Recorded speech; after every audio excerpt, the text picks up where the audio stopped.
மணிப்பூரில் திரைப்பட நடிகை மானபங்கப்படுத்தப்பட்டதை கண்டித்து நடந்த முழு அடைப்பு போராட்டத்தின்போது போலீசார் நடத்திய துப்பாக்கிச் சூட்டில் பத்திரிகையாளர் ஒருவர் பலியானார்.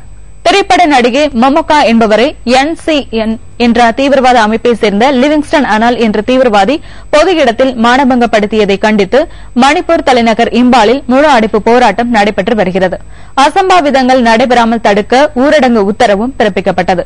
இந்த நிலையில் 2வது நாளாக தொடரும் இந்த போராட்டத்தின் காரணமாக நகரின் பல இடங்களில் வன்முறை வெடித்தது. போராட்டக்காரர்கள் சாலைகளில் தடைகளை ஏற்படுத்தி பல வாகனங்களையும் தீயிட்டு கொளுத்தினர். கூட்டத்தை கலைக்க போலீசார் தடியடி நடத்தியதுடன் கண்ணீர் புகை குண்டுகளையும் வீசினர். சில இடங்களில் போலீசார் துப்பாக்கிச் சூடும் நடத்தினர். இதில் செய்தி சேகரிக்க சென்ற திச் மணி என்ற பத்திரிகையாளர் உயிரிழந்தார். அவருடைய மறைவிற்கு மத்திய தகவல் ஒலிபரப்புத்துறை அமைச்சர் மணிஷ் திவாரி இரங்கல் தெரிவித்துள்ளார். சிக்கலான தருணங்களில் மணி மிகவும் தைரியமான பத்திரிகையாளராக பணியாற்றியவர் என மணிஷ் திவாரி புகழாரம் சூட்டியுள்ளார்.